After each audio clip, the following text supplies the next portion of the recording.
Good evening सभी बच्चों को। Good evening. Hello, good evening बेटा। तो सभी लोगों का एक बार फिर स्वागत है द ऑनलाइन कोचिंग के केमिस्ट्री क्लास में। तो आ गए बेटा, आ गए। तो क्लास स्टार्ट होगी बस तुरंत ही। तो लास्ट टाइम पे मतलब कल की क्लास में हम लोगों ने डिस्कशन किया था किस पर, ठोसों का वर्गीकरण किया था। ठोसों के अवयवी कणों की व्यवस्था के आधार पे हमने दो प्रकार के ठोस बताए थे, एक आपके क्रिस्टलीय ठोस और एक आपका क्या बताया था, अक्रिस्टलीय ठोस। ठीक है। तो आज उसी के हमें क्या करने बेटा, क्वेश्चंस करने हैं। ढेर सारे क्वेश्चंस हम करेंगे, उन पर कुछ प्रैक्टिस करेंगे। ठीक है। तो सबसे पहले एक बार रिमाइंड कर लेते हैं सारी चीजों को, फिर आगे बढ़ते हैं। जैसे कि सबसे पहले हमने क्या बताया था कि जो क्रिस्टलीय ठोस होते हैं इनमें कणों की दीर्घ परासी व्यवस्था अर्थात निश्चित व्यवस्था पाई जाती है।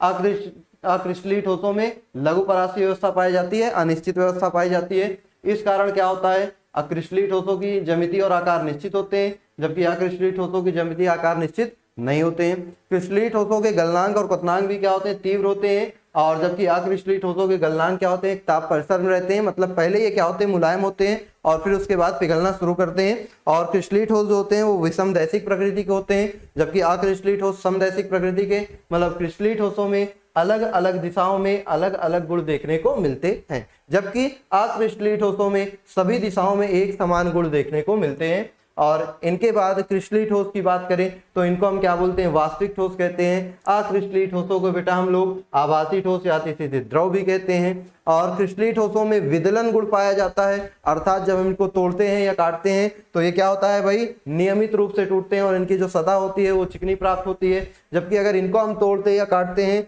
तो क्या होती है भाई, अनियमित रूप से टूटते हैं और इनकी जो सतह होती है खुरदुरी प्राप्त होती है। और क्रिस्टलीय ठोसों के जो शीतलन वक्र होते हैं वो असतत होते हैं, जबकि अक्रिस्टलीय ठोसों के जो शीतलन वक्र होते हैं वो क्या होते हैं बेटा, सतत होते हैं। इतनी बातें हमने आपको बताई थी। अब इसके बाद हम लोग बात करते हैं, चलिए क्वेश्चंस की बात करते हैं। तो सबसे पहला जैसे क्वेश्चन हमारे पास है, इससे संबंधित क्या कहता है देखेंगे सभी बच्चे बड़े ध्यान से। कह रहा है निम्नलिखित को क्रिस्टलीय और अक्रिस्टलीय ठोसों में वर्गीकृत करना है। तो क्रिस्टलीय ठोस लिख लीजिए, क्रिस्टलीय ठोस और बेटा कौन से, अक्रिस्टलीय ठोस।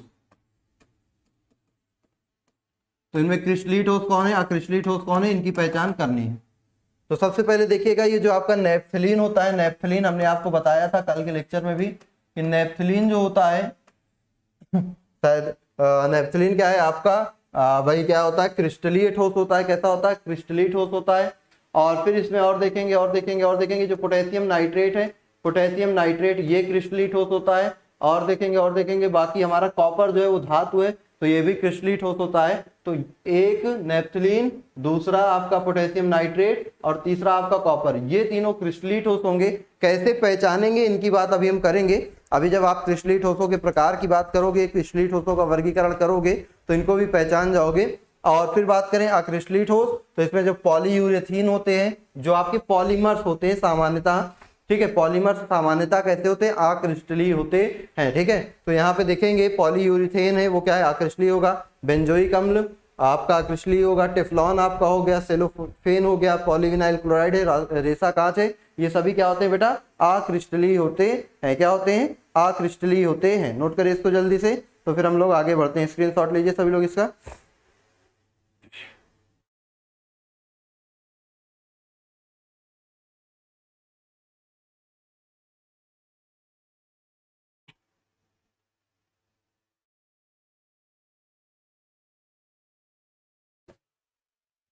हाँ, फिर से देखेंगे एक बार आपका क्या क्या है भाई, पॉलीयूरेथीन हो गया, नेप्थलीन हो गया। अच्छा, बेंजोइक अम्ल आणविक ठोस होता है, आणविक ठोस क्रिस्टलाइन ठोस होते हैं। बेंजोइक ये भी क्या हो जाएगा भाई, बेंजोइक अम्ल भी क्रिस्टलीय में आएगा, बाकी सब अक्रिस्टलीय होंगे। ठीक है, ये आपका ये भी क्रिस्टलाइन होगा, बाकी सारे एमॉर्फस होंगे। चलिए अब इसके बाद बात करते हैं आगे अगला क्वेश्चन देखते हैं। अगला क्वेश्चन अपन के पास क्या है, हम लोगों के पास है, ये देखिए कह रहा है कि निम्नलिखित ठोसों को विभिन्न वर्गों में क्या करना है, वर्गीकृत करना है। तो सबसे पहले क्रिस्टलीय और अक्रिस्टलीय की बात कर लेते हैं। भाई क्रिस्टलाइन का मतलब ए और अक्रिस्टलीय का मतलब सी, सॉरी क्रिस्टलाइन का मतलब सी और अक्रिस्टलीय का मतलब हम लिखेंगे ए से। सी मतलब क्रिस्टलीय होगा, ए मतलब एमॉर्फस होगा, ठीक है। पोटेशियम सल्फेट ये आपका क्रिस्टलाइन होगा, टिन क्रिस्टलाइन होगा, बेंजीन क्रिस्टलाइन होगी, यूरिया क्रिस्टलाइन होगी, अमोनिया क्रिस्टलाइन होगी, जल आपका क्रिस्टलाइन होगा, जिंक सल्फाइड क्रिस्टलाइन होंगे, ग्रेफाइट आपका क्रिस्टलाइन होगा, रुबिडियम आपका क्रिस्टलाइन होगा, आर्गन भी क्रिस्टलाइन होगा, सिलिकॉन कार्बाइड भी क्रिस्टलाइन होगा। तो जब सब के सब क्रिस्टलाइन है तो फिर कैसे कह रहा है कि अंतराणविक बलों के, तो पता है इनमें पाए जाने वाले बलों के आधार पर इनको बांटना है, मतलब इनमें कौन कौन से बल पाए जा रहे हैं उनके आधार पर बांटना है। तो अभी हमने क्रिस्टलीय ठोसों का वर्गीकरण पढ़ा नहीं, जब क्रिस्टलीय ठोसों का वर्गीकरण पढ़ लेंगे तो फिर इस क्वेश्चन पे आते हैं, देखते हैं और कोई ये है। चलिए अब इनकी बात करते हैं। वो क्वेश्चन अभी जब हम क्रिस्टलीय ठोसों के प्रकार पढ़ लेंगे तो उसको क्लासिफाई करेंगे अलग अलग प्रकारों में। चलो सबसे पहले देखो, निम्नलिखित में से कौन सी परिस्थिति किसी ठोस अवस्था के अस्तित्व के लिए अनुकूल है, मतलब इनमें से कौन सी परिस्थिति जो होगी वो ठोस अवस्था के अस्तित्व के लिए अनुकूल होगी। देखो उच्च ताप नहीं बेटा, उच्च ताप होगा तो ठोस क्या हो जाएगा भाई, मतलब वो वियोजित हो जाएगा, नहीं उच्च ताप पर नहीं। निम्न ताप पर कण बहुत पास पास होंगे, गतिज ऊर्जा कम रहेगी और निम्न ताप पर ही क्या होगा, स्थायित्व होगा। और देख लेते हैं उच्च उष्मीय ऊर्जा उच्च हो जाएगी तो भाई क्या हो जाएगा, फिर से वियोजन हो जाएगा। दुर्बल संसंजक बल, अगर कणों के बीच बल दुर्बल होगा तो वो ठोस अवस्था में नहीं रहेगा। मतलब सबसे पहला भाई इसका आंसर क्या होगा, निम्न ताप। क्या होगा, निम्न ताप। कि कौन सी परिस्थिति पदार्थ की ठोस अवस्था के लिए अनुकूल होती है, निम्न ताप, ठीक है। हाँ बी वाला ऑप्शन सही होगा, सी वाला नहीं, बी वाला ऑप्शन सही होगा। चलो अब इसके बाद अगला क्वेश्चन देखो, निम्नलिखित में से कौन सा अभिलक्षण क्रिस्टलीय ठोस का नहीं है, मतलब इनमें से कौन सा ऐसा गुण है जो क्रिस्टलीय ठोस द्वारा दर्शाया नहीं जाता है। निश्चित एवं अभिलक्षणिक संगलन उष्मा, गलन उष्मा मतलब वही गलनांक, तो भाई निश्चित होती है, अभिलाक्षणिक होती है, बिल्कुल सही है। फिर कह रहा समदैशिक प्रकृति, यही वाला गलत है। क्रिस्टलीय ठोस कैसा होता है, विषमदैशिक होता है, और इसने क्या कहा है, समदैशिक, ये गलत हो गया। बाकी देख ले, संपूर्ण क्रिस्टल में नियमित एवं पुनरावृत्त पैटर्न, बिल्कुल नियमित पैटर्न होता है। वास्तविक ठोस, बिल्कुल बेटा क्रिस्टलीय ठोस वास्तविक ठोस होते हैं। ये आपका समदैशिक प्रकृति वाला क्या है, गलत है, ठीक है। बी वाला आपका गलत हो जाएगा, मतलब यही वाला आपका नहीं होगा। चलो आगे बढ़ते हैं, फिर स्क्रीनशॉट लेते चलना सारे क्वेश्चंस का, आगे बढ़ते हैं। चलिए ये देखिए नेक्स्ट क्वेश्चन आपके पास क्या कहता है, कहता है निम्नलिखित में से कौन सा एक अक्रिस्टलीय ठोस है, इनमें से कौन सा है जो अक्रिस्टलीय ठोस है। देखो ग्रेफाइट आपका, भाई ग्रेफाइट क्या है, ग्रेफाइट क्रिस्टलीय ठोस होगा। क्रोम एलम क्या होगा भाई, आयनिक कंपाउंड है, ठोस होगा। सिलिकॉन कार्बाइड भी क्या होगा भाई, क्रिस्टलीय ठोस ही होगा। अच्छा फिर से देखो, ग्रेफाइट क्या होगा, क्रिस्टलीय ठोस होगा। सिलिका SiO2 ये भी क्रिस्टलीय ही होगा। सिलिकॉन कार्बाइड दोनों ये क्या है भाई, अधातु क्रिस्टलीय होगा। ये क्रोम एलम जो होगा वो क्या हो जाएगा, अक्रिस्टलीय हो जाएगा। कैसा हो जाएगा, अक्रिस्टलीय हो जाएगा। सी वाला ऑप्शन इसका बेटा, सी वाला ऑप्शन इसका सही होगा, ठीक है।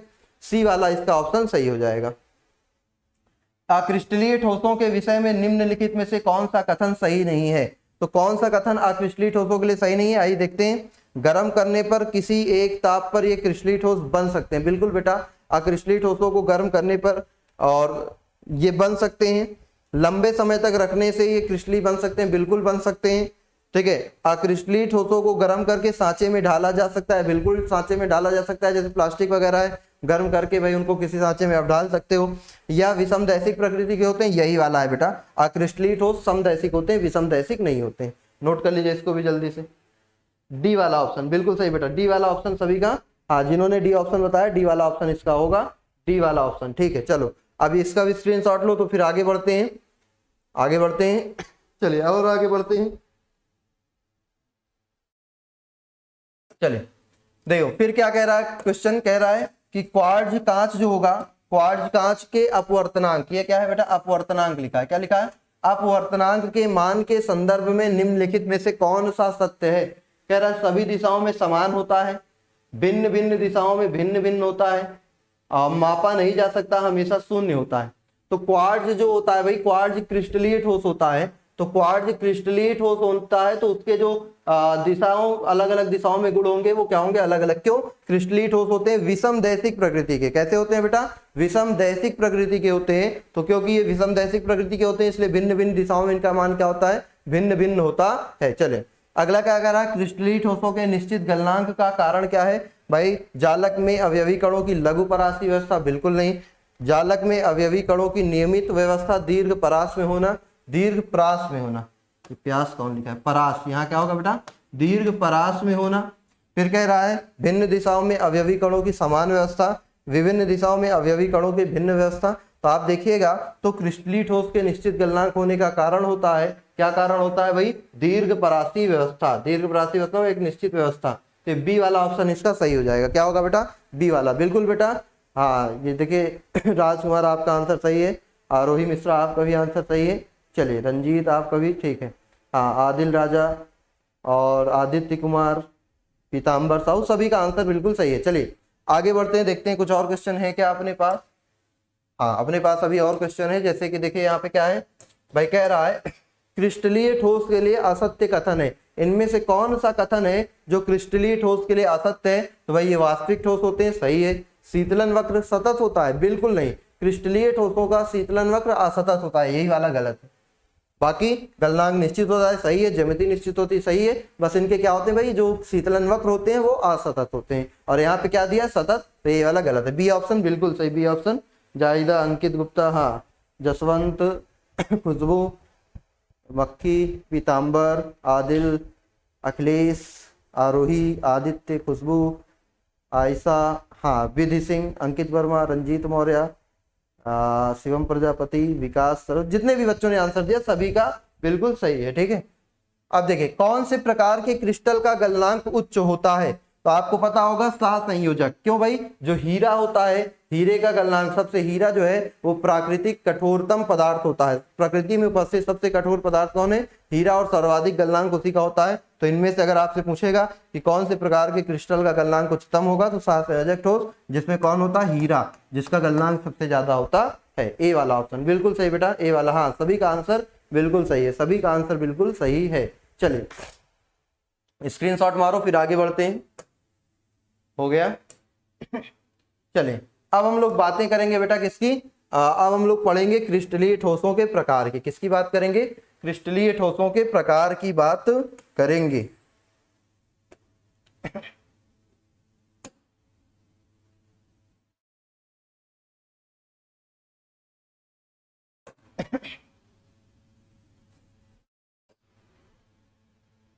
चलिए तो देखते हैं क्रिस्टलीय ठोसों के प्रकार की बात अगर हम करें तो हमारे पास जो क्रिस्टलीय ठोस होते हैं बेटा, क्रिस्टलीय ठोस कितने प्रकार के होते हैं? क्रिस्टलीय ठोस आपके होते हैं 4 प्रकार के। और इनको किस आधार पर वर्गीकृत किया गया है? अंतरा आणविक बलों के आधार पे। तो अंतरा आणविक बलों के आधार पे क्रिस्टलीय ठोस कितने प्रकार के होते हैं? क्रिस्टलीय ठोस होते हैं बेटा 4 प्रकार के होते हैं, जिनमें से सबसे पहला क्या होगा? धात्विक ठोस, फिर आयनिक ठोस, फिर सहसंयोजक ठोस और फिर आणविक ठोस। ये 4 प्रकार के होते हैं। चलिए इनको समझने के लिए हमें समझना होगा अंतरा आणविक बलों का भाई, मतलब अंतराणविक बल कितने प्रकार के होते हैं। जब हम अंतराणविक बलों को समझ लेंगे तो फिर अंतराणविक बलों को समझने के बाद हमको ये समझना बहुत ही आसान हो जाएगा। ठीक है, तो चलिए सबसे पहले देखते हैं भाई अंतराणविक बलों को समझते हैं। अंतराणविक बल जो होते हैं वो कैसे होते हैं, कितने प्रकार के होते हैं? आ जाइए अंतराणविक बल। तो भाई देखिएगा जो बल होते हैं अंतराणविक बल या जो बंध होते हैं वो कितने प्रकार के होते हैं? 2 प्रकार के होते हैं। सबसे पहला कौन सा होता है? प्रबल बंध। दूसरा कौन सा होता है बेटा? दुर्बल बंध। प्रबल बंध के श्रेणी में कौन कौन से आते हैं भाई? प्रबल बंध में आते हैं धात्विक बंध, आयनिक बंध या स्थिर वैद्युत आकर्षण बल।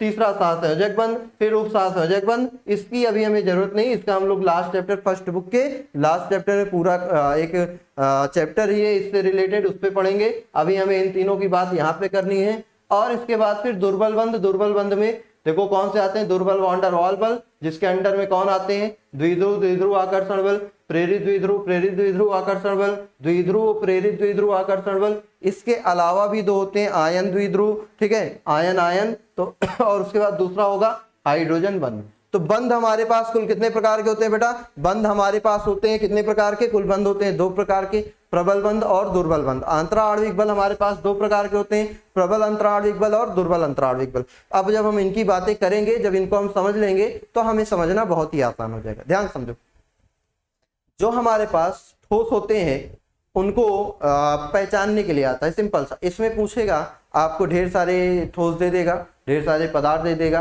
कहेगा उनका प्रकार पहचानिए, मतलब उनको वर्गीकृत कीजिए कि कौन सा आयनिक है, कौन सा धात्विक है, कौन सा संयोजक है, कौन सा आणविक है। तो हमें यही पहचानना सीखना है, बड़े प्यार से पहचान जाएंगे। आइए देखते हैं। सबसे पहले अपने एक सिस्टम को समझते हैं जो कि हमें बहुत ही ज़्यादा क्या होगा, हेल्प करेगा। किसमें बेटा? बहुत ही ज़्यादा हेल्प करेगा चीज़ों को समझने के लिए। तो आइए देखते हैं। सबसे पहले हम बात करें अगर बंध की, तो बंध में सबसे पहले देखो, अगर हम बात करेंगे तो हमने जो तत्व है उन तत्वों को सामान्यतः दो भागों में वर्गीकृत किया हुआ है। एक होता है बेटा धातु और एक होता है अधातु। तत्वों को सामान्यतः दो भागों में ही वर्गीकृत किया गया है, एक धातु और एक अधातु। ठीक है, तो अगर कहीं पर दो अधातु परमाणु आपस में क्या करते हैं बेटा, बंध बनाते हैं, दो धातु परमाणु बंध बनाते हैं, तो वहां पे होता है धात्विक बंध। क्या होता है? धात्विक बंध। अगर कहीं पर एक धातु है, भाई बंध बनाने के लिए कम से कम दो परमाणुओं की जरूरत होती है, तो अगर बंध बनाने वाले दो परमाणुओं में से एक धातु हो और एक अधातु हो बेटा, उनको हम क्या बोलते हैं बेटा? वहां पे बनता है आयनिक बंध। और अगर बंध बनाने वाले दोनों ही परमाणुओं में दोनों के दोनों कैसे हो, अधातु हो, तो उसको हम क्या बोलते हैं बेटा? उसको हम बोलते हैं सहसंयोजक बंध। अब अगर हम इनको ही समझ लें तो ठोसों को पहचानना हो जाएगा बहुत ही आसान। चलो सबसे पहले बात करते हैं किसकी? धात्विक बंध की। तो भाई धात्विक बंध किसमें है? भाई धातु होते हैं। क्या होते हैं? धातु और धातु। जहां पर केवल धातु धातु होंगे वहां पे धात्विक बंध की उपस्थिति होती है। तो अगर हम बात करें कि ये इसका एग्जाम्पल क्या होगा, भाई पहचानना सीखना है सिंपल सा। तो जितनी भी धातुएं होती हैं, मान लो अगर ये आयरन है, ठीक है, मान लो ये जो है आपका ये आयरन का बना हुआ है, तो आयरन जो है, आयरन में लोहे में केवल और केवल किसके कण होंगे? लोहे के ही तो कण होंगे। मतलब सारे के सारे क्या होंगे भाई? धातु परमाणु ही तो होंगे। और जब सारे के सारे धातु परमाणु होंगे तो सारे के सारे धातु परमाणु होने पर वहां पे कौन सा बंध कार्य करेगा? धात्विक बंध। और जहां पे धात्विक बंध कार्य करेगा वहां पे कौन से ठोस हो जाएंगे बेटा? धात्विक ठोस। तो हम सिंपल सा क्या कहेंगे कि सभी धातुएं, जितनी भी धातुएं होती हैं भाई, सभी धातुओं में केवल और केवल क्या होते हैं? धातु परमाणु ही तो होते हैं। और धातुएं ठोस अवस्था में होती हैं, और ठोस अवस्था में होने का मतलब क्या है कि बेटा धातु परमाणुओं के बीच कोई ना कोई बंध कार्य कर रहा है। तो धातुओं में केवल और केवल धातु परमाणु होते हैं और वहां पे कोई ना कोई बंध कार्य करता है, उस बंध को हम बोलते हैं धात्विक बंध। तो जितनी भी धातुएं होती हैं वो सभी की सभी धात्विक ठोस हो जाएंगी। क्या हो जाएंगी? धात्विक ठोस। तो जैसे हम अगर आपसे एग्जाम्पल कहेंगे, अगर हमने आपसे कहा कोई भी हमने धातु लिख दी, कॉपर लिख दी, जिंक लिख दी, एल्यूमिनियम लिख दी, मॉलिब्डेनम लिख दी, प्लेटिनम लिख दी, निकिल लिख दी, है ना, क्रोमियम लिख दी, गोल्ड लिख दी, फिर आपका लिथियम लिख दिया, आपका पोटेशियम लिख दिया, आपका कैल्शियम लिख दिया। ये सारे के सारे बेटा देखोगे तो ये सारे की सारी धातुएं हैं। और धातुओं में केवल और केवल क्या होता है बेटा? केवल और केवल धातु परमाणु होते हैं। तो जहां पर केवल और केवल धातु परमाणुओं की उपस्थिति होगी वह ठोस हमारा क्या होता है? धात्विक ठोस। और ऐसा कहां पर होता है? ऐसा होता है धातुओं में। तो कोई भी धातु, जैसे हमने रुबिडियम कह दिया, हमने सीजियम कह दिया, कोई भी धातु हो गई धात्विक ठोस होगी। पहला पहचान जाओगे धात्विक ठोस कैसा होता है। अभी डिटेल में भी चर्चा करते हैं बेटा, अभी डिटेल में चर्चा करते हैं। तो सबसे पहले तो बात कर ले, धात्विक ठोस पहचान जाओगे, कोई भी धातु लिखी हो आंख मूंद के टिक लगा दो, धात्विक ठोस। कोई भी सिंगल धातु लिखी हो आंख मूंद के लगा दो टिक, क्या? धात्विक ठोस। चलो आगे बढ़ते हैं। फिर हम बात करते हैं दूसरा, धातु और अधातु की। तो बेटा जहां पे एक धातु, धातु मतलब जो धनायन बनाती है, और अधातु मतलब बेटा जो ऋणायन बनाती है। तो एक धातु हो गई, एक अधातु हो गई, एक धातु हो गई और एक क्या हो गई? अधातु हो गई। तो धातु और अधातु जहां पर उपस्थित होंगे वहां पे आयनिक बंध पाया जाएगा। और जिन यौगिकों में आयनिक बंध होता है, जिन ठोसों में आयनिक बंध होता है, उनको हम बेटा क्या बोलते हैं? आयनिक ठोस कहते हैं। अच्छा थोड़ा स्लो, चलो ठीक है बेटा। तो सिंपल सी बात है, जब एक धातु होगा और एक अधातु होगा। चलो जैसे देखें, जिंक हमारा धातु है, सल्फर अधातु है। तो जिंक सल्फाइड क्या हो गया? आयनिक ठोस हो गया। कैल्शियम धातु है, क्लोरीन अधातु है। कैल्शियम क्लोराइड क्या हो गया? आयनिक ठोस हो गया। मैग्नीशियम धातु है, ब्रोमीन अधातु है। मैग्नीशियम ब्रोमाइड क्या हो गया? आयनिक ठोस हो गया। मैग्नीशियम धातु है, ऑक्सीजन अधातु है। मैग्नीशियम ऑक्साइड हो गया कैसा? आयनिक ठोस। कॉपर धातु है, ऑक्सीजन अधातु है, ये कैसा हो गया? आयनिक ठोस। सोडियम धातु है, क्लोरीन अधातु है, ये कैसा हो गया? आयनिक ठोस। पोटेशियम धातु है, क्लोरीन अधातु है, ये कैसा हो गया आयनिक ठोस। कैल्शियम धातु है, फ्लोरीन अधातु है, ये कैसा हो गया आयनिक ठोस। सोडियम धातु है, ऑक्सीजन अधातु है, ये कैसा हो गया आयनिक ठोस। तो जहां पर भी कोई भी ऐसा यौगिक जहां पर एक धातु हो और एक अधातु हो वो हमेशा ही आयनिक ठोस होंगे। पहचान जाओगे इनको भी पहचान जाओगे बेटा। अभी केवल पहचान, हाँ FeO है, FeO है, ZnO है, PbO है, बहुत सारे हैं। एक धातु एक अधातु, एक धातु एक अधातु, तो ये आयनिक ठोस हो जाएगा। इनको भी पहचान जाओगे। आयनिक ठोस के लिए यौगिक में देखो क्या एक धातु और एक अधातु उपस्थित है, अगर एक धातु एक अधातु उपस्थित होगा तो आयनिक ठोस हो जाएगा। चलो, और आयनिक ठोस की बात करें अगर हम, तो हम बात करें किसकी, सहसंयोजक ठोस की। ठीक है, अभी हम केवल पहचानना सिखा रहे हैं, अभी बहुत इसके बाद बस थ्योरी बताएंगे कि क्या क्या चीजें होती हैं किसमें। चलो, अभी तो केवल हम पहचानना सीख रहे हैं। अब अगर हम बात करें कि किसी भी पदार्थ में केवल और केवल अधातु परमाणु हो, तो अधातु और अधातु परमाणुओं से क्या बनता है भाई, सहसंयोजक ठोस बनते हैं। क्या बनते हैं, सहसंयोजक ठोस बनते हैं। ठीक है, तो सहसंयोजक ठोस में क्या होता है, ध्यान से देखिएगा। सहसंयोजक ठोस जैसे हम बात करें हीरे की, तो हीरे में क्या होता है, एक कार्बन परमाणु 4 अन्य कार्बन परमाणु से क्या होता है, उप सहसंयोजक बंध से जुड़ा होता है। कुछ इस प्रकार से एक कार्बन परमाणु 4 अन्य कार्बन परमाणुओं से उप सहसंयोजक बंध से क्या होता है, जुड़ा रहता है। एक कार्बन परमाणु 4 अन्य कार्बन परमाणु से क्या होता है बेटा, उप सहसंयोजक बंध से जुड़ा होता है। और इस तरह से एक देखोगे यहाँ पे, तो सारे के सारे क्या है, केवल कार्बन, और कार्बन क्या होता है बेटा, अधातु होती है। कार्बन क्या होती है, अधातु होती है। तो क्योंकि सारे के सारे अधातु परमाणु हैं और अधातुओं के बीच बनने वाला बंध कैसा हो जाएगा, अधातुओं के बीच बनने वाला बंध हो जाएगा भाई सहसंयोजक बंध। तो जो हीरा होता है सहसंयोजक ठोस। हीरा क्या होता है, सहसंयोजक ठोस। इसी तरह अगर हम बात करें ग्रेफाइट की, तो ग्रेफाइट में देखिएगा, ग्रेफाइट में क्या होता है भाई, ग्रेफाइट में कुछ इस तरीके से होता है। ग्रेफाइट में जो कार्बन होते हैं वो चतुष्कोणीय संरचना में क्या होते हैं भाई, परतीय संरचना में चतुष्कोण के रूप में क्या होते हैं, व्यवस्थित होते हैं।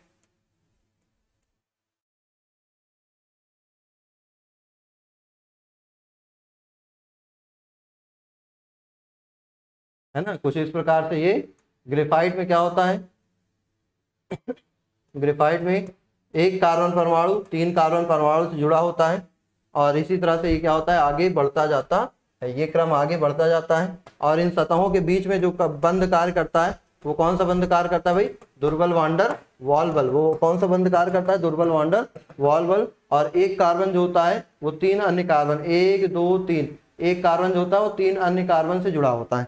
तो ग्रेफाइट में भी केवल और केवल क्या होते हैं बेटा, कार्बन परमाणु होते हैं। और केवल कार्बन परमाणु, भाई कार्बन क्या है, अधातु ही तो है। तो केवल और केवल अधातु परमाणुओं की उपस्थिति के कारण ये कैसा हो जाता है बेटा, ये हो जाता है सहसंयोजक ठोस। ग्रेफाइट भी हमारा सहसंयोजक ठोस है। जैसे हम बात करें सिलिकॉन की, तो सिलिकॉन की भी आप बात करिएगा। सिलिकॉन में देखो क्या होता है भाई, सिलिकॉन की श्रृंखलन क्षमता, भाई कार्बन के पास सिलिकॉन ही है जिसकी श्रृंखलन क्षमता उच्च होती है। श्रृंखलन क्षमता तो समझते हो ना भाई, ये आपस में जुड़ते हुए क्या कर सकती है, बड़ी श्रृंखला का निर्माण कर सकती है। तो सिलिकॉन परमाणु आपस में जुड़ते जुड़ते क्या करते हैं बेटा, एक बड़ी जालक संरचना का निर्माण कर लेते हैं। देखो जैसे यहाँ पे, और ये सारे के सारे ही क्या है बेटा, ये सारे के सारे अधातु परमाणु हैं। तो यहाँ पे सिलिकॉन में भाई सारे सिलिकॉन परमाणुओं के बीच सहसंयोजक बंध पाया जाता है। तो सिलिकॉन भी हमारा क्या होता है भाई, सहसंयोजक ठोस होता है। अगर इसी तरीके से हम एक और बात करें बेटा, इसी तरीके से एक और बात करें, ध्यान से सुनिएगा। जैसे हम बात करें सिलिका की, SiO2 की, तो इसमें क्या होता है भाई, एक सिलिकॉन 2 ऑक्सीजन। कुछ इस तरीके से आपके सिलिकॉन और ऑक्सीजन, भाई सिलिकॉन और ऑक्सीजन कुछ इस तरीके से क्या होते हैं, जुड़े हुए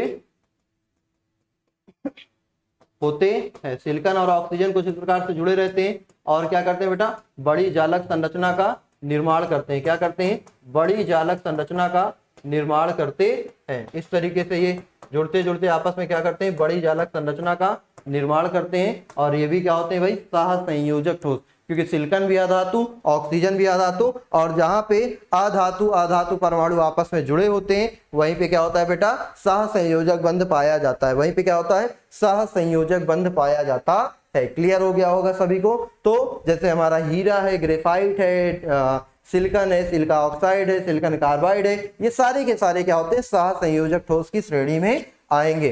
तो आइए सबसे पहले इनकी कुछ हम बातें और करते हैं और फिर उसके बाद चलते हैं कहीं पे आगे। तो सबसे पहले हम एक देखो ये पहचानना तो सीख जाओगे। जैसे हम अगर आपको यहाँ लिख दें कॉपर हो गया, सिलिकॉन कार्बाइड हो गया, फिर आपका NaBr हो गया, फिर आपका LiCl हो गया, फिर आपका मान लो रुबिडियम हो गया, फिर आपका सीजियम हो गया, है ना, और फिर आपका सिलिकॉन हो गया, फिर आपका डायमंड हो गया, कार्बन, ऐसे कार्बन ही लिखते हैं डायमंड को। तो अब हम इनमें से पूछेंगे कि कौन सा भाई धात्विक आयनिक और सहसंयोजक ठोसों में बांटो। तो देखो कॉपर और ये रुबिडियम और सीजियम ये क्या हो जाएंगे भाई, धात्विक ठोस, क्योंकि धातुएं हैं तो ये धात्विक ठोस हो गई। ये NaBr धातु अधातु, धातु अधातु, ये दोनों क्या हो जाएंगे भाई, आयनिक ठोस, पहचान जाओगे। और इसमें भाई अधातु अधातु अधातु अधातु ये सारे क्या हो जाएंगे भाई, ये सारे के सारे हो जाएंगे सहसंयोजक। तो ऐसे इनकी हम पहचान कर सकते हैं, ठीक है। जहां धातु धातु केवल उपस्थित होंगे धात्विक ठोस, जहां धातु के साथ एक अधातु होगी आयनिक ठोस, और जहां पे केवल अधातु होंगे वो हमारे क्या हो जाएंगे बेटा, वो हमारे हो जाएंगे कौन से, वो आपके हो जाएंगे सहसंयोजक ठोस। ठीक है बेटा, क्लियर है सभी को, सभी को क्लियर है। चलिए अब हम लोग बात करते हैं इसके बाद, जैसे हमने आपको बताया किसके बारे में, धात्विक बंध के बारे में। किसके बारे में, धात्विक बंध के बारे में। तो धात्विक बंध के बारे में हमने आपको क्या बताया था कि धात्विक बंध कहाँ मिलेगा, धातु और धातु परमाणु के बीच। तो क्या वाकई में ऐसा संभव होता है क्या कि धातु और धातु परमाणु के बीच कोई बंध उपस्थित होता है? तो बिल्कुल नहीं, हो ही नहीं सकता। क्यों बेटा, धातु जो होती है ये भी धन आयन होगी और दूसरी धातु जो होगी ये भी धन आयन होगी, और मतलब कि भाई ना तो इसके पास इलेक्ट्रॉन है ना तो इसके पास, भाई दोनों के दोनों गरीब है। तो जब दोनों के दोनों गरीब है तो एक दूसरे को इलेक्ट्रॉन लेन देन कर ही नहीं सकते। भाई कैसे इलेक्ट्रॉन लेंगे, ना तो इसके पास है ना तो इसके पास है, तो साझा किस चीज का करेंगे?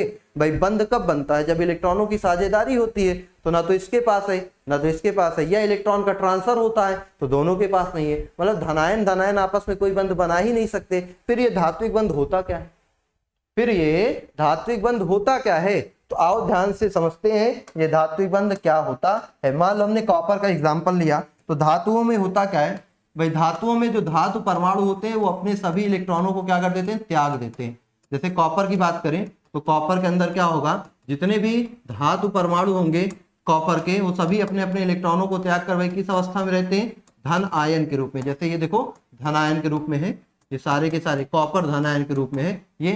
अब इनके द्वारा त्यागे गए जो इलेक्ट्रॉन होते हैं बेटा, वो इनके चारों तरफ क्या करते हैं भाई, इलेक्ट्रॉन, इनके द्वारा त्यागे गए जो इलेक्ट्रॉन होते हैं वो आपस में जुड़कर इलेक्ट्रॉन समूह बना लेते हैं। क्या बना लेते हैं, इलेक्ट्रॉन समूह, जिन्हें हम इलेक्ट्रॉन समुद्र भी कहते हैं। और वो पूरे ठोस में इनके चारों ओर ये जो धनायन है इनके चारों ओर क्या होते हैं, उपस्थित होते हैं, घूमते रहते हैं। ध्यान से समझिएगा।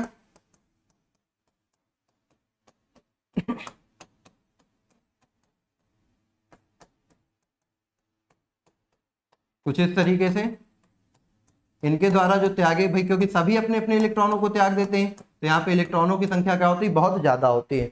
तो किसी भी धातु में होता क्या है कि जो भी धातु परमाणु होते हैं सभी अपने इलेक्ट्रॉनों को त्याग देते हैं, और ये जो इलेक्ट्रॉन होते हैं ये आपस में जुड़कर क्या बना लेते हैं, इलेक्ट्रॉन समूह बना लेते हैं। और ये इलेक्ट्रॉन समूह पूरे ठोस में क्या होते रहते हैं, इधर उधर अनियमित रूप से गति करते रहते हैं। और क्योंकि ये जो इलेक्ट्रॉन है ये ऋणावेशित है और ये जो आपके धातु परमाणु के आयन है ये धन आवेशित है, तो ऋण आवेश और धन आवेश के बीच एक स्थिर वैद्युत आकर्षण बल कार्य करता है। तो जैसे हम आपको बताएं कि लेई, अगर दो पेपर है तो दो पेपर के बीच लेई लगा दो तो दोनों पेज क्या हो जाएंगे, चिपक जाएंगे। तो सपोज करो ये एक लेयर है पेज और ये दूसरा लेयर है पेज, और ये जो इलेक्ट्रॉन का ग्रुप है ये इलेक्ट्रॉन समुद्र है या इलेक्ट्रॉन का समूह है, ये इन दोनों के बीच क्या कर रहा है भाई, लेई का काम कर रहा। जैसे यहाँ गुजरेगा ये ऋण आवेश और ये धन आवेश दोनों आकर्षित हो जाएंगे और मजबूती से एक दूसरे से क्या हो जाएंगे, बंध जाएंगे, और ये आपस में हमेशा क्या होंगे, चिपके रहते हैं। तो किसी भी धातु में होता क्या है, धातु परमाणु अपने इलेक्ट्रॉनों का त्याग कर देते हैं और उनके द्वारा त्यागे गए इलेक्ट्रॉन समूह बना लेते हैं, जो पूरे ठोस में, पूरे धातु में क्या होते हैं, अनियमित रूप से गति करते रहते हैं। और इन धातु परमाणु के आयनों और उनके इलेक्ट्रॉनों के बीच जो बल कार्य करता है, क्योंकि दोनों विपरीत आवेशित हैं, तो उनके बीच जो बल कार्य करता है उस बल को हम क्या बोलते हैं, धात्विक बंध। तो धात्विक बंध वास्तविकता में क्या होता है भाई, धात्विक बंध वास्तविकता में होता है धातु आयन एवं उनके द्वारा त्यागे गए इलेक्ट्रॉन के बीच कार्य करने वाला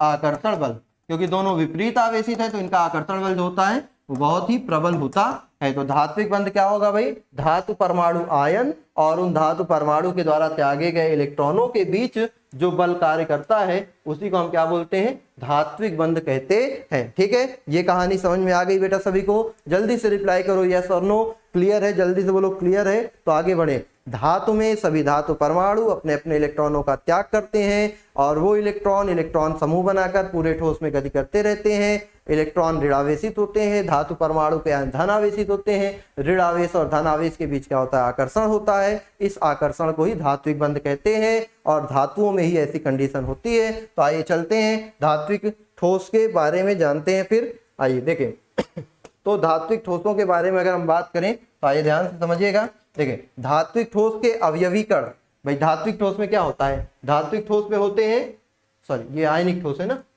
धात्विक कहाँ है, ये है धात्विक ठोस। धात्विक ठोस में क्या होता है भाई, धात्विक ठोस के आयनिक कण कौन होते हैं, धातु परमाणु के धन आयन और विस्थानीकृत इलेक्ट्रॉन। मतलब कि जो धातु परमाणु होते हैं उन्होंने जो धनायन बनाया और उनके द्वारा जो त्यागे गए इलेक्ट्रॉन होंगे, तो धातु परमाणु धनायन और विस्थानीकृत इलेक्ट्रॉन, उनको हम क्या बोलते हैं, विस्थानीकृत इलेक्ट्रॉन। ये इनके अवयवीकरण होंगे और इनके बीच कौन सा बल कार्य करता है बेटा, आकर्षण बल कार्य करेगा। कौन सा, धात्विक बंध। कौन सा बल कार्य करेगा, धात्विक बंध। और क्योंकि बेटा धात्विक बंध जो होते हैं वो कैसे होते हैं, प्रबल होते हैं, इनको हमने प्रबल बंधों की श्रेणी में रखा। तो ये जो ठोस होंगे ये कठोर होंगे, आघात वर्धनीय होंगे और कैसे होंगे बेटा, तन्य होंगे। बाकी बात करें विद्युत चालकता की, क्योंकि बेटा धातुओं में नंबर ऑफ फ्री इलेक्ट्रॉन, देखो आपने देखा कि मुक्त इलेक्ट्रॉन कितने ज्यादा थे, तो मुक्त इलेक्ट्रॉनों की संख्या बहुत ज्यादा होती है, इसलिए ये जो होते हैं भाई सुचालक होते हैं। ठोस अवस्था में भी सुचालक होते हैं और गलित अवस्था में भी सुचालक होते हैं। और गलनांक की बात करें तो इनके गलनांक भी क्या होते हैं, साधारण रूप से उच्च होते हैं। और अगर हम इनके उदाहरण की बात करेंगे तो इनके उदाहरण में कौन आएंगे बेटा, धातुएं। इनका उदाहरण कौन होगा, धातुएं। जैसे आप लिख लो एल्यूमिनियम हो गया, कॉपर हो गया, गोल्ड हो गया, सिल्वर हो गया, है ना, आपका प्लेटिनम हो गया, मॉलिब्डेनम हो गया, आपका पोटेशियम हो गया, सोडियम, ये सब धात्विक ठोस की श्रेणी में आ जाएंगे। नोट कर लो इसको जल्दी से।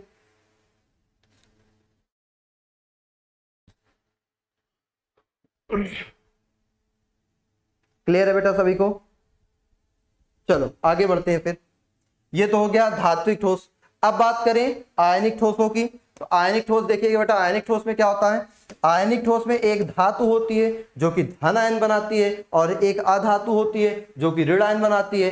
तो इसके अवयवी कण कौन होते हैं बेटा, इसके अवयवी कण होते हैं आयन। आयन में कौन भाई, धन आयन एवं ऋण आयन। इसके अवयवी कण कौन होते हैं, धन आयन एवं ऋण आयन इसके अवयवी कण होते हैं। इन अवयवी कणों के बीच कौन सा आकर्षण बल पाया जाता है, आयनिक बंध, या इसी को अपन लोग क्या बोलते हैं भैया, बोलते हैं स्थिर वैद्युत आकर्षण बल। क्या बोलेंगे, स्थिर वैद्युत आकर्षण बल, ये इसमें पाया जाएगा।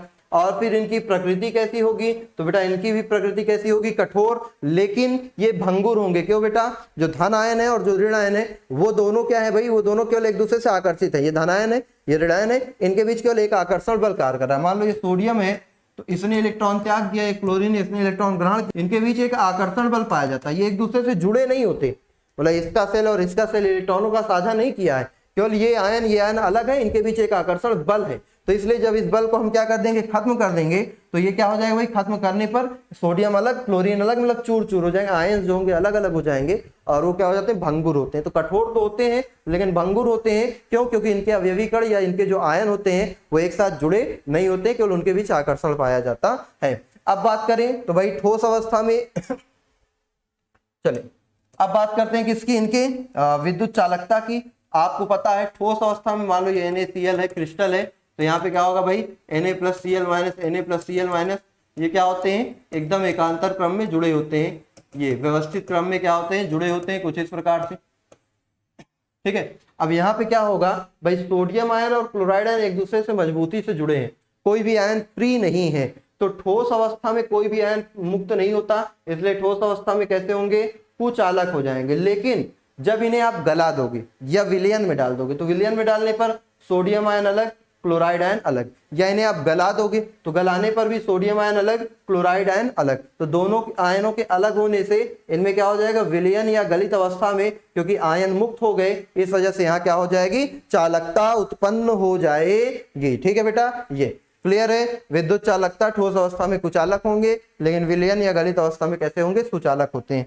गलनांक की बात करते हैं बेटा, इनके भी गलनांक क्या होते हैं, उच्च होते हैं। क्यों, ये प्रबल बंध तो ये भी है, तो प्रबल बंध है तो इनके भी गलनांक क्या होंगे, उच्च होंगे। इनको भी तोड़ने के लिए अधिक ऊर्जा की क्या होती है बेटा, आवश्यकता होती है। चलिए इसके आगे बात करते हैं फिर ये तो हो गया आयनिक ठोस। इसके उदाहरण की बात करेंगे तो उदाहरण आप देखो, जैसे NaCl हो गया, NaBr हो गया, है ना, KCl हो गया, Ki हो गया, CaF2 हो गया, BaCl2 हो गया, एक धातु एक अधातु, ZnS हो गया, ZnO हो गया, FeO हो गया, Mg हो गया, मतलब एक धातु और एक अधातु जहां पर भी होगी वो आपके आयनिक ठोस हो जाएंगे। ठीक है, चलो इसको नोट करो जल्दी से, स्क्रीनशॉट मारो तुरंत, तुरंत इसका स्क्रीनशॉट मारो।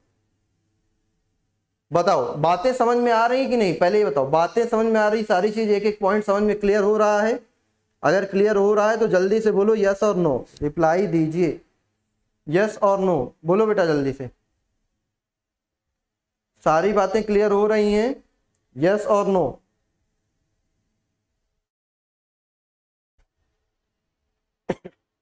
क्या सभी की सारी बातें क्लियर हो रही हैं? चलिए आगे बढ़ते हैं बेटा। इसके बाद बात करते हैं किसकी, सहसंयोजक ठोस की, सहसंयोजक अथवा जालक ठोस की।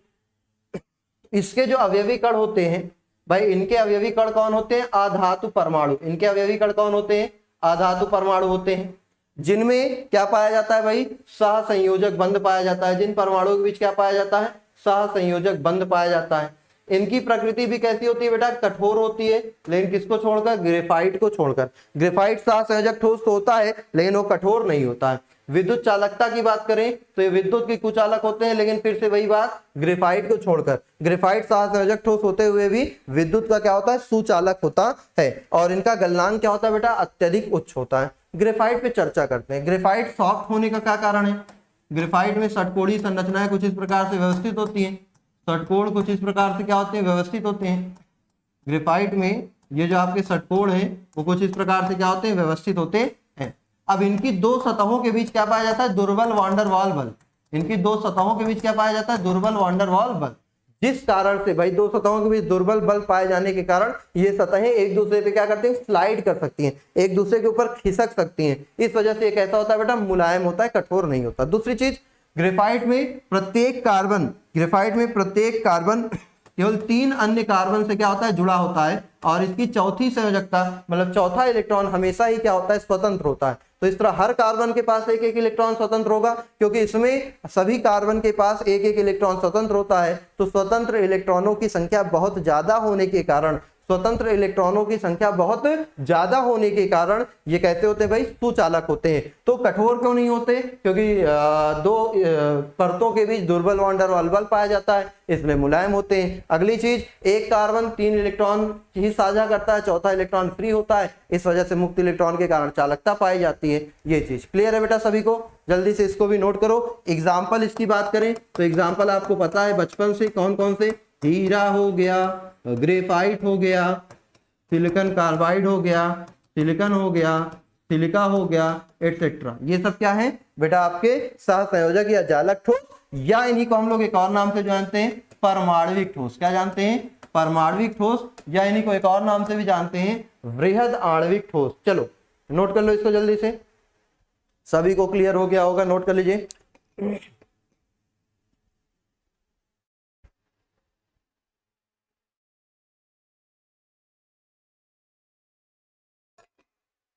बेटा क्योंकि जो ग्लास होता है, कांच होता है, वो अपने भार के अंतर्गत बहने की प्रवृत्ति रखता है। तो कोई भी ऐसा पदार्थ जो अपने भार के अंतर्गत बहने की प्रवृत्ति रखता है उसको हम क्या बोलते हैं बेटा? उसको हम बोलते हैं अतिशीतित द्रव। उसको क्या बोलते हैं? अतिशीतित द्रव कहते हैं। ठीक है, क्लियर है बेटा सभी को? चलो आगे बढ़ते हैं। फिर इसके बाद आगे हम बढ़ते हैं। अब इसके बाद हमें जो पढ़ना है वो है आणविक ठोस। आणविक ठोस क्या होते हैं, इनकी कहानी समझते हैं। भाई आणविक ठोस ऐसे ठोस जिनमें अणुओं के बीच, भाई जिनके देखो आणविक ठोस नाम ही है, तो जिनके अवयवी कण क्या होंगे? अणु होंगे, और अवयवी कण अणु होंगे और इनके अणुओं के बीच क्या पाया जाएगा? दुर्बल वान डेर वाल बल पाया जाएगा। तो ऐसे ठोस जिनमें अवयवी कण अणु होते हैं और अणुओं के बीच दुर्बल वान डेर वाल बल पाया जाता है, उन्हीं को हम क्या बोलते हैं? आणविक ठोस कहते हैं। उन्हीं क्या बोलते हैं? आणविक ठोस कहते हैं। अब ये जो दुर्बल वान डेर वाल बल होता है, ये हमने आपको बताया कि कई प्रकार के होते हैं। तो उस आधार पे या अणुओं की प्रकृति के आधार पे जो आपके आणविक ठोस होते हैं वो भी 3 प्रकार के होते हैं। कौन कौन से? ध्रुवीय आणविक ठोस, पोलर मॉलिक्यूलर सॉलिड, अध्रुवीय आणविक ठोस, नॉन पोलर मॉलिक्यूलर सॉलिड, और हाइड्रोजन बंधित आणविक ठोस, जिसको हम बोलते हैं हाइड्रोजन बॉन्डेड मॉलिक्यूलर सॉलिड। तो फिर से आज से हम सबसे पहले बात करते हैं ऐसा कोई भी ठोस जिसके अवयवी कण अणु होते हैं और इन अणुओं के बीच दुर्बल वान डेर वाल बल पाया जाता है, तो आणविक ठोस होते हैं। दुर्बल वान डेर वाल बल कई प्रकार का होता है, अणुओं की प्रकृति कई प्रकार की होती है। उस आधार पे आणविक ठोस भी 3 भागों में बांट दिए गए: ध्रुवीय आणविक ठोस, अध्रुवीय आणविक ठोस, हाइड्रोजन बंधित आणविक ठोस। चले तो सबसे पहले बात करते हैं किसकी बेटा? ध्रुवीय आणविक ठोसों की। तो ध्रुवीय आणविक ठोस की अगर हम बात करेंगे तो पहले इनको हम समझते हैं ध्रुवीय आणविक ठोस होते क्या है। मान लो कोई हम ध्रुवीय अणु ले लेते हैं। ध्रुवीय अणु का मतलब जानते हो ना बेटा? जिसके एक एंड पे पॉजिटिव चार्ज हो और एक एंड पे क्या हो? नेगेटिव। जैसे देखो HCl, HCl में क्लोरीन की विद्युत ऋणात्मकता अधिक होने के कारण इलेक्ट्रॉन क्लोरीन की तरफ खींच जाएगा, जिससे इस पे आंशिक ऋणावेश और हाइड्रोजन पे आंशिक धनावेश आ जाएगा, है ना। हाइड्रोजन क्लोराइड में क्लोरीन पे आंशिक ऋणावेश और हाइड्रोजन पे आंशिक धनावेश आ जाएगा। तो ये HCl का जो अणु है ये ध्रुवीय अणु है। अब इस ध्रुवीय अणु में देखो होगा क्या भाई, अगर हम 2 अणुओं को पास पास रख दे तो इसका अणु का देखो ये माइनस चार्ज और इस अणु का पॉजिटिव चार्ज, या एक दूसरे को आकर्षित करेंगे क्या? ये एक दूसरे को आकर्षित करेंगे क्या? तो देखोगे यहाँ ध्रुवीय अणु में क्या हो रहा है, ध्रुवीय अणु में भाई ये द्विध्रुव है। इस संरचना को हम क्या बोलते हैं? द्विध्रुव। द्विध्रुव मतलब जहां पे एक नेगेटिव और एक पॉजिटिव, एक एंड पे नेगेटिव चार्ज हो, एक एंड पे पॉजिटिव चार्ज हो, उसको हम क्या बोलते हैं बेटा? उसको हम बोलते हैं द्विध्रुव। तो ये भी एक द्विध्रुव है, ये भी एक द्विध्रुव है। तो इस द्विध्रुव का नेगेटिव इस द्विध्रुव के पॉजिटिव को क्या कर रहा? अट्रैक्ट कर रहा। इसका नेगेटिव इसके पॉजिटिव को क्या कर रहा? अट्रैक्ट कर रहा। तो ये जो फोर्स है इन दोनों के बीच कार्य करने वाला, इस फोर्स को ही हम क्या बोलते हैं बेटा? इस फोर्स को ही हम बोलते हैं कौन सा फोर्स? कौन सा बल? द्विध्रुव द्विध्रुव आकर्षण बल। तो सॉरी, ध्रुवीय आणविक ठोस में जो आपके अणु होते हैं वो ध्रुवीय अणु होते हैं, और इन ध्रुवीय अणुओं में क्या पाया जाता है? द्विध्रुव द्विध्रुव आकर्षण बल पाया जाता है। और इनकी प्रकृति कैसी होती है? मुलायम होती है। इनमें क्या होती है? विद्युत चालकता, भाई कुचालक होते हैं। इनके गलनांक क्या होते हैं? निम्न होते हैं। अगर हम बात करें तो इनके एग्जाम्पल, तो जितने भी ध्रुवीय अणु होंगे, जैसे HCl है ठोस अवस्था में, जैसे HBr है ठोस अवस्था में, जैसे HI है सॉलिड, ये भी भाई ध्रुवीय ही तो है। जैसे सल्फर डाइऑक्साइड है, ये भी कैसा है? ध्रुवीय ही तो है। तो कोई भी ऐसा ठोस जिसमें जो अणु होते हैं वो अणु कैसे हैं? वो ध्रुवीय अणु है। तो जैसे ये ध्रुवीय अणु है, तो ध्रुवीय अणु है तो बेटा ये कैसा हो जाएगा? ध्रुवीय आणविक ठोस। कैसा हो जाएगा? ध्रुवीय आणविक ठोस हो जाएगा। क्लियर है बेटा सभी का? नोट करिए जल्दी से इसको। क्लियर है सभी का? नोट करिए इसको जल्दी से।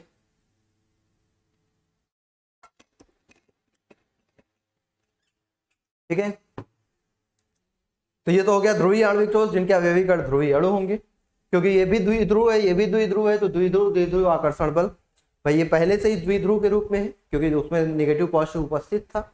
ये भी पहले से ही द्विध्रुव के रूप में है क्योंकि इसमें नेगेटिव पॉजिटिव उपस्थित था। तो ये द्विध्रुव द्विध्रुव के बीच आकर्षण बल कार्य करा, द्विध्रुव द्विध्रुव आकर्षण बल कहेंगे।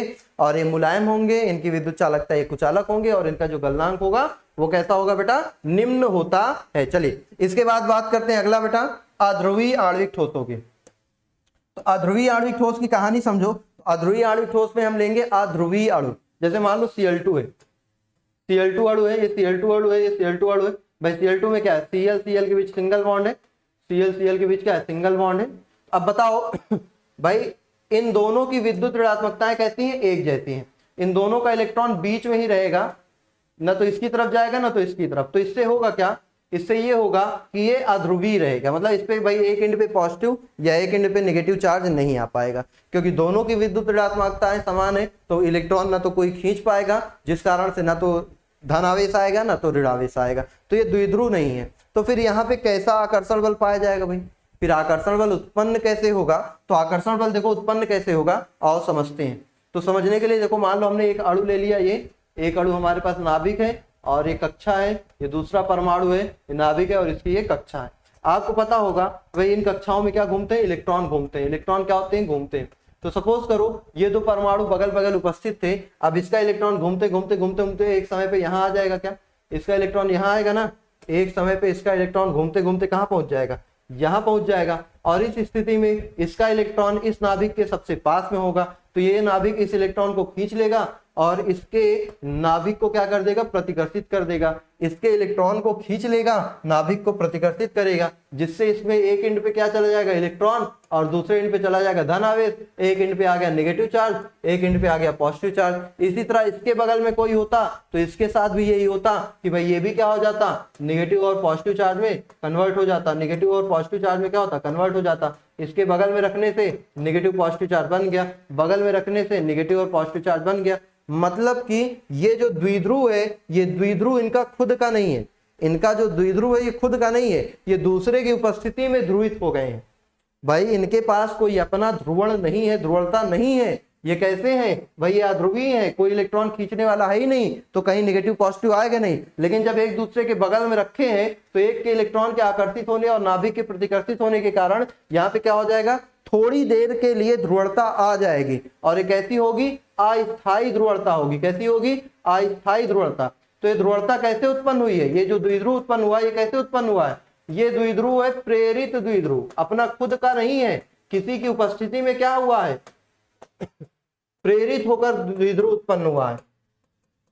भाई किसी के प्रेरण से द्विध्रुव क्या हुआ है, उत्पन्न हुआ है। इनका खुद का कोई द्विध्रुव नहीं है, किसी के प्रेरण से द्विध्रुव उत्पन्न हुआ है। तो यहाँ पे क्या कहलाएगा, प्रेरित द्विध्रुव, प्रेरित द्विध्रुव आकर्षण बल। इसका खुद का कोई द्विध्रुव नहीं है, इसका खुद का कोई द्विध्रुव नहीं है। ये द्विध्रुव कैसा हुआ, प्रेरित हुआ है, प्रेरण से उत्पन्न हुआ है। तो प्रेरित द्विध्रुव, प्रेरित द्विध्रुव आकर्षण बल, या इसी को लंदन बल भी कहते हैं, या इसी को परिक्षेपण बल भी कहते हैं। तो अध्रुवीय आणविक ठोसों के जो अणु होते हैं वो अध्रुवीय अणु होते हैं। इनका खुद का कोई द्विध्रुव नहीं होता है, इनमें खुद में कोई ध्रुवणता नहीं होती है। इनमें द्विध्रुव जो होता है वो दूसरे परमाणु के बगल में उपस्थित होने के कारण होता है, इस वजह से इन्हें हम प्रेरित द्विध्रुव कहते हैं। तो इसका भी जो द्विध्रुव होगा वो प्रेरित होगा, इसका भी जो द्विध्रुव होगा वो प्रेरित होगा। तो प्रेरित द्विध्रुव के बीच आकर्षण बल कार्य करेगा, इसको हम बोलेंगे प्रेरित द्विध्रुव आकर्षण। और प्रेरित द्विध्रुव आकर्षण को ही क्या बोलते हैं बेटा, लंदन बल भी कहते हैं और परिक्षेपण बल भी कहते हैं। इतनी चीजें क्लियर है बेटा सभी को, इतनी चीजें क्लियर है सभी को, जल्दी से बोलो बेटा।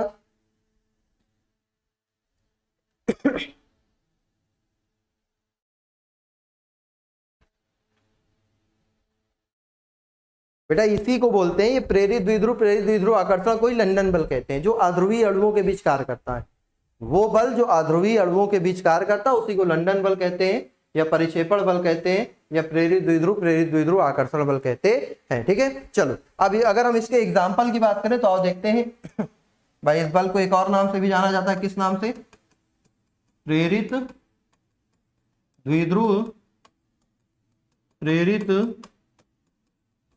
द्विध्रुव आकर्षण के नाम से इसको जाना जाता।